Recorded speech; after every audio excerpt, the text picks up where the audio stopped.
बिस्मिल्लाहिर्रहमानिर्रहीम। अस्सलाम वालेकुम दोस्तों, उम्मीद करता हूँ आप बिल्कुल ठीक ठाक होंगे। दोस्तों, आप दिलचस्पी रखते हैं ओमान आने के लिए या फिर अब वीज़ा हासिल कर रखा है या फिर करेंगे। ओमान के अलावा आप किसी भी गल्फ़ कंट्री में जाना चाहते हैं या अपने मुल्क से बाहर काम के लिए जाना चाहते हैं या फिर आप अपने ही मुल्क में काम करना चाहते हैं और मज़दूरी में आप आना चाहते हैं, तो इसके लिए आपको कोई ना कोई स्किल हासिल करना जो लाज़मी चाहिए। और बिल्डिंग लाइन के काम में अगर गल्फ़ की बात करें, ख़ासकर ओमान की, सऊदी अरेबिया, कुवैत, कतर वगैरह, बहरीन की, तो इन ममालिक में जो शटरिंग का काम है वो बहुत ही ज़्यादा काम होता है। प्लाईवुड यानी प्लाई लगाई जाती है, साथ में मुरब्बा लगाया जाता है। जैसे आप देख रहे हैं, शटरिंग का काम जो है वो जो प्लंथ बीम होता है उसकी जो शटरिंग लगाई गई है, तो इसका जो काम है वो काफ़ी ज़्यादा होता है और इसकी जो इनकम है वो भी माशाल्लाह से अच्छी होती है। अगर आपका किसी कंपनी का वीज़ा है तो तब भी जो शटरिंग कारपेंटर जो आदमी है वो अच्छी सैलरी हासिल कर सकता है।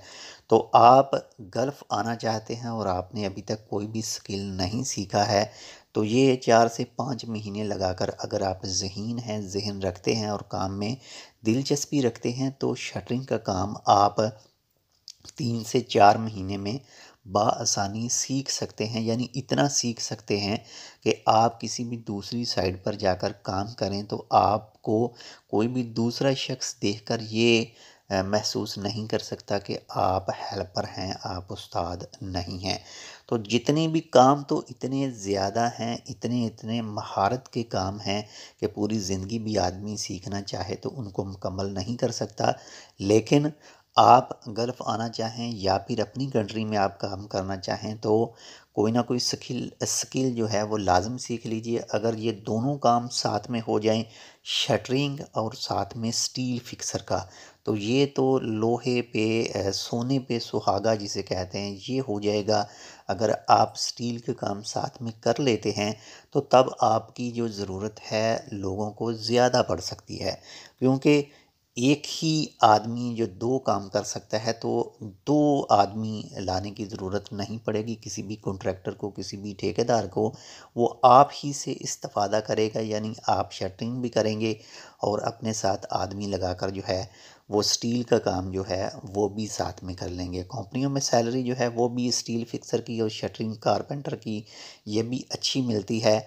बाकी अगर आप यानी आज़ाद वीज़ा, जिसको आज़ाद वीज़ा होता तो नहीं है लेकिन जिसको आज़ाद वीज़ा लोग कहते हैं, अगर उसके ऊपर भी आकर आप ओमान के अंदर काम करते हैं या फिर किसी भी गल्फ़ कंट्री में, तो तब भी आपको जो डेली बेसिस है वो भी 10 प्लस आपको मिलने के चांसेस हैं। वो चाहे आप स्टील का काम जानते हैं या फिर आप शटरिंग का काम जानते हैं या फिर इसके अलावा कोई भी आप स्किल रखते हैं, वो चाहे मेसन या टाइल का हो या फिर इसके अलावा कुछ जो 4 से 5 दूसरे काम आते हैं साथ में प्लस्तर का हो। लेकिन यहाँ पर बात हो रही है जी शटरिंग यानी कारपेंटर, बिल्डिंग कारपेंटर की। तो इस काम में बहुत ही अच्छा मुआवज़ा मिलता है और मिल भी सकता है, क्योंकि यहाँ पर जो है वो प्लाई से और मुरब्बा से शटरिंग की जाती है और एक तो आसान भी है बनिस्बत पाकिस्तान इंडिया की। बनिस्बत पाकिस्तान इंडिया में तो अगर छोटे घरों की बात करें तो वहाँ पर जो आम फट्टे डालकर और वली डालकर जो है वो शटरिंग की जाती है और उसमें सपोर्टिंग बहुत ज़्यादा करनी पड़ती है। लेकिन यहाँ पर जैक वगैरह यूज़ किए जाते हैं, जो लोहे के जैक होते हैं वो छत की अगर कर रहे हैं तो जैक इस्तेमाल किए जाते हैं। बाकी अगर नीचे प्लंथ बीम है, कॉलम वगैरह है या फिर ऐसे ही हैं, तो इसमें कुछ जो है वो जो सपोर्ट लगाकर, मरब्बे की सपोर्ट लगाकर और इसी तरह की दूसरी सपोर्ट लगाकर जो है वो हो जाती है। तो बिल्डिंग की शटरिंग में सबसे पहले जो नीचे पेटी वगैरह बनाते हैं, कायदे जिसको बोलते हैं, जो वहाँ पर भी शटरिंग होती है। उसके बाद में कॉलम वगैरह आ जाते हैं और उसके बाद में फिर प्लंथ बीम की शटरिंग होती है, फिर कॉलम की आ जाती है और फिर छत की शटरिंग होती है, जो काफ़ी ज़्यादा काम निकलते हैं शटरिंग के, जो कारपेंटर शटरिंग है, बिल्डिंग कारपेंटर की। तो ये स्किल आप सीख लें, इससे आप अच्छी कमाई कर सकेंगे, अच्छा हुनर आपके पास होगा किसी भी गल्फ़ कंट्री में जाने के लिए। बाकी आपके जहन में क्या है, आप वीडियो पर कमेंट कर सकते हैं। वीडियो अच्छी लगे तो लाइक कर दीजिएगा।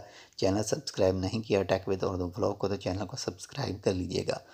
मिलते हैं दूसरी अपडेट के साथ, तब तक के लिए अल्लाह हाफिज़।